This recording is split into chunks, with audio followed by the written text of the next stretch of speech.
काही नाती बांधली जातात धाग्यांनी, काही नाती बनतात रंगांनी, पण जी नाती तयार होतात धागे आणि रंगांनी, आम्ही आहोत तुमच्या सोबत ती नाती अविस्मरणीय बनवण्यासाठी। श्री वरसिद्धी शॉपिंग मॉल तुमचे स्वागत करीत आहे। तुमच्या आयुष्यातील सर्वात सोनेरी नात्याचा सण साजरा करा आमच्या सोबत। या आमचा वेडिंग कलेक्शन मधून निवडा, जिथे प्रत्येक मजल्यावर काहीतरी वेगळं तुमची वाट पाहत आहे। महिलांसाठी wedding saris, ethnic wear, lehenga आणि ladies wear, churidar, kurtis, western wear. पुरुषांसाठी सूटिंग, शर्टिंग, एथनिक वेअर आणि फॉर्मल वेअर, कॅज्युअल वेअर। बालकांसाठी वेडिंग ड्रेसेस, एथनिक वेअर आणि कॅज्युअल वेअर। तर या श्री वरसिद्धीचे कुटुंब तुमच्या कुटुंबाची वाट पाहत आहे। Shri Varasiddhi shopping mall, Azad garden जवळ, कस्तूरबा रोड, चंद्रपुर। आप देख रहे हैं पार्थशर समाचार, सत्य परमो धर्म। चंद्रपुर जिला स्थित मूल शहर में चंद्रपुर गढ़चिरौली जिले के समस्त पत्रकार और वॉइस ऑफ मीडिया के समस्त पदाधिकारी सदस्यों की 1 दिवसीय पत्रकार कार्यशाला का दिनांक 2 अक्टूबर 2023 को महात्मा गांधी जी और लाल बहादुर शास्त्री जी की जयंती पर कर्मवीर कन्नमवार सांस्कृतिक सभागृह मूल में आयोजन किया गया था। इस आयोजन समारोह के प्रथम सत्र के उद्घाटन समारंभ में भद्रावती की विधायिका प्रतिभा धानोरकर के शुभ हस्ते दीप प्रज्वलित कर महात्मा गांधी जी और लाल बहादुर शास्त्री जी के चित्र पर पुष्पार्पण कर विधिवत उद्घाटन किया गया। कार्यक्रम में अध्यक्षीय स्थान पर राष्ट्रीय अध्यक्ष वॉइस ऑफ मीडिया संदीप काले, मुख्य मार्गदर्शक संजय आवटे, प्रमुख अतिथि माननीय विनोद दत्तात्रेय, दिव्या भोसले, मंगेश खटीक ने अपना स्थान ग्रहण किया। उसके बाद मंच पर उपस्थित सभी अतिथियों का पुष्पगुच्छ, श्रीफल, शॉल और सम्मान चिन्ह देकर उन्हें सम्मानित किया गया। मंच पर पीठासीन सभी मान्यवरों ने पत्रकारिता और पत्रकार की जीवनी पर अपने अपने सुविचार प्रकट कर कार्यक्रम को आगे बढ़ाया। पहले सत्र के समापन के बाद दोपहर को स्नेह भोजन के बाद दूसरे सत्र के अध्यक्ष स्थान पर अनिल महस्के ने अपने स्थान ग्रहण कर कार्यक्रम को अग्रसर किया। उपस्थित समस्त पत्रकार बंधुओं को रविकांत तुपकर, एडवोकेट रितेश टहलियानी, सुनील कोहिकर, आनंद आंबेकर ने अपनी बात व्यक्त की। नागपुर के सुप्रसिद्ध अल जमजम रेस्टोरेंट की शाखा अब चंद्रपुर में भी, होटल अल जमजम गैलेक्सी।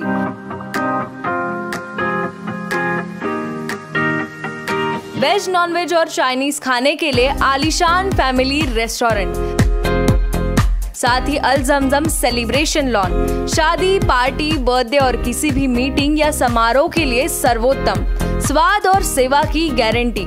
जोमैटो, स्विगी और फूडीज द्वारा होम डिलीवरी उपलब्ध। संपर्क करें मोहम्मद जुबैर, बुरटकर सभागृह के बाजू, मारुति शोरूम के पास, Nagpur road, Chandrapur. Mobile number 9552227186, 9322899635। आज नागपुर में चल रहे संयुक्त आदिवासी कृति समिति के नेतृत्व में चल रही आदिवासी आंदोलन में परिवर्तन देखा जा रहा है। इस आंदोलन में दिन ब दिन तीव्र और प्रचंड होता जा रहा है, जिसमें अनेक नेताओं का सहयोग मिलता हुआ भी नजर आ रहा है। इसी को देखते हुए पार्थशर समाचार ने भी आंदोलन स्थल पर जाकर आंदोलनकारियों से बात की और उनकी मांगों को आगे की नीतियों के विषय में बात की। इस दौरान बोलते हुए आंदोलनकारियों ने कहा कि उनकी मांगों को जब तक राज्य सरकार द्वारा लिखित स्वरूप में स्वीकार कर आश्वस्त नहीं किया जाता, तब तक आंदोलन इसी तरह से चलता रहेगा। इस दौरान बोलते हुए उन्होंने अनेक बड़े बयान और बातें बताई। तो आइए जानते हैं उन्होंने क्या कुछ कहा। बोला ना आपलं नाव।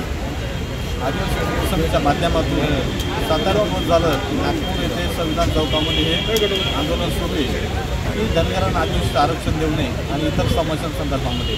परंतु या शहरामध्ये राहणारे एपीसीएम जे मिंटे सरकार चालवतात, देवेंद्रजी फडणवीस यांनी स्वतः या शहरामध्ये राहत असूनही, त्यांचे गाव असूनही, घर असूनही या आंदोलनाला भेट दिली नाही। खूप निषेधार्थ निंदनीय।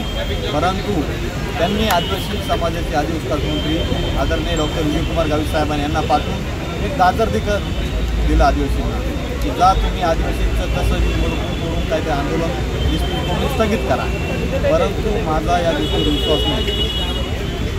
जर देवेंद्र फडणवीस एपीसीएम यांनी या आंदोलनाला भेट दिली तरच आदिवासीच्या मागण्या पूर्ण होतील।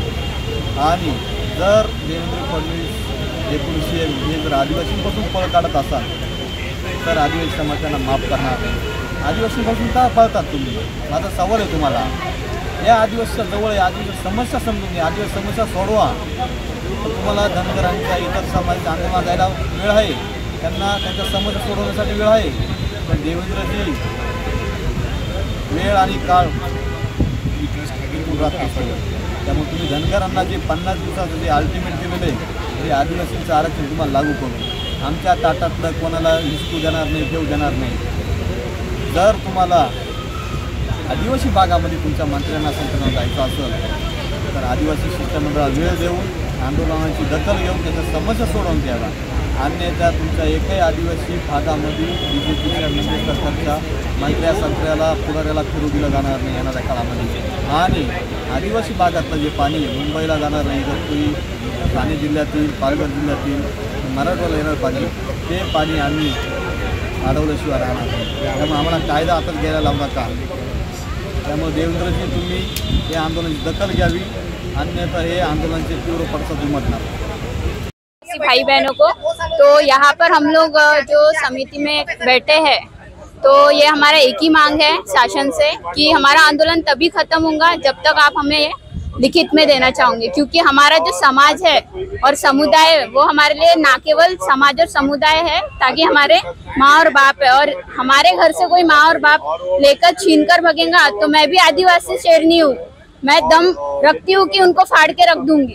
तो मैं यही चाहती हूँ, शासन से यही मांग है मेरी कि वो लिखित में हमको जितने जल्द से जल्द हो सके हमें लिखित में हमारी मांग पूरी करे, और जब तक वो ऐसा नहीं करेंगे तो हम आंदोलन जारी रखेंगे. जय सेवा जय. Kancha's Fast Food, most famous and best Chinese fast food center of Chandrapur. Best stays, outdoor and indoor sitting arrangements, best services at reasonable rates. We offer veg Manchurian, paneer Manchurian, veg chili, chili chana, chili paneer, veg noodles, Hakka noodles, Szechuan noodles, cocktail rice, paneer rice, Szechuan rice, fried rice. Available for home delivery, marriages and all other parties. Kancha's Fast Food, opposite Government ITI, near Varora Naka, Civil Lines, Chandrapur. Mobile number 7722008812. संत गाडगे बाबा असंगठित मजदूर संघ पिछले बहुत समय से अपनी मांगों को लेकर विरोध प्रदर्शन कर रहा है, जिसके बाद उन्होंने चंद्रपुर में प्रेस कॉन्फ्रेंस करते हुए कहा कि उनकी मांगों पर कार्रवाई करते हुए जनवरी 2021 से कॉन्ट्रैक्ट वर्कर्स के लिए न्यूनतम वेतन लागू कर दिया गया, लेकिन अगस्त 2011 से न्यूनतम वेतन बंद कर दिया गया था. घंटाघर चालकों और घंटाघर श्रमिकों को न्यूनतम मजदूरी कम मिल रही है. इसके बाद हुई बातचीत में इस बात पर सहमति बनी है कि संविदा कर्मियों को मासिक वेतन से लेकर न्यूनतम वेतन के हिसाब से भुगतान किया जाएगा. वैसे ही सभी संविदा कर्मियों को वेतन संबंधी वेतन पर्ची जारी करने पर भी सहमति बनी. श्रमिक संदर्भ क्रमांक 1 में नोटिस के संदर्भ में शेष मांग के संबंध में भी दिनांक, नियम और कानून के अनुसार 20 सितंबर 2023 से पहले जांच करने पर सहमति बनी. चूंकि सभी प्रशासनों ने उपरोक्त अनुसार आश्वासन दिया है, इसलिए प्रशासन पर भरोसा करते हुए उन्होंने 12 सितंबर 2023 की सुबह से काम बंद आंदोलन वापस ले रहे हैं. लेकिन देखा जाए तो दिनांक 20 सितंबर 2023 तक प्रशासन द्वारा कोई कार्रवाई नहीं की गई. ये संस्था और ठेकेदार कार्य दिनांक 21 सितंबर 2023 से किसी भी समय हड़ताल करने के लिए स्वतंत्र होंगे. हालांकि हमें उम्मीद है कि प्रशासन हमें विरोध करने का समय नहीं देगा. वसंत शिकारे आणि हे आम्ही वसंत शिकारे या युनियनचे सल्लागार आणि हे रतन गायकवाडजी अध्यक्ष युनियनचे आणि हे सर्व कार्यकर्ते आहेत. तर संत गाडगे बाबा असंघटित कामगार संघटना चंद्रपूर अशी ही संघटना आहे. ही महानगरपालिकामध्ये कार्यरत आहे. या महानगरपालिका चंद्रपूरमध्ये जे घंटागाडी वाहन चालक आहेत आणि सफाई कामगार आहेत, म्हणजे कचरा वेचणारे आणि कचरा ओढून नेणारे, यांना घंटागाडी कामगार म्हणतो आपण. तर या कामगारांना शासनाने त्यांचे जे GR आहे, शासनाचं जे अधिसूचना आहे 24/2/2015चं, त्यानुसार या सगळ्या कंत्राटी कामगारांना किमान वेतन लागू केलेलं आहे. परंतु किमान वेतन महानगरपालिकेने दिल्या गेलेले नाही. त्यानंतर काही दिवसांनी, काही वर्षांनी नाली सफाई कामगारांना दिल्या गेलं. यांना मंत्रालयातून आदेशसुद्धा आहेत महानगरपालिकेला की यांना किमान वेतन कामगारांना द्या. एवढं सगळं असताना सुद्धा किमान वेतन न दिल्यामुळे आम्ही मागच्या 2021मध्ये एक नोटीस दिली होती काम बंद आंदोलनाची. त्यावेळच्या महापौर मॅडम माननीय कंचनराव मॅडम यांनी तोडगा काढून आम्हाला आश्वासित केलं होतं की आम्ही जानेवारी 21पासून किमान वेतन लागू करू, उर्वरित 15पासूनचा काय विचार नंतर करू, कारण फंड कमी आहे, एरिया द्यायला आम्हाला जड आहे. आम्ही ते मान्य केलं, ठीक आहे, ते नंतर तुम्ही कधीतरी करा, पण जानेवारी 21पासून लागू करा.